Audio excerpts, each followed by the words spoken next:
আসসালামু আলাইকুম, আমি তানজিলা রিফা। আজ আমি আপনাদের সেমাইয়ের স্যুপ তৈরি করে দেখাবো। এর জন্য প্রথমে একটি কড়াইতে সেমাইগুলি ভেজে নিব। তারপর একটি পাত্রে পরিমাণ মতো পানি নিয়ে এতে চিনি যোগ করে শিরা তৈরি করে নিব।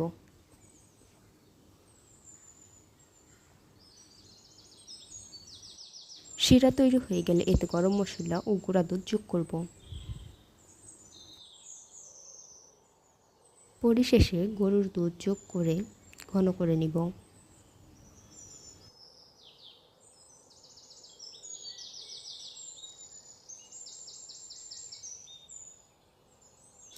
আগে ভেজে রাখা সেমাইগুলি নর্মাল পানি দিয়ে ধুয়ে নিব।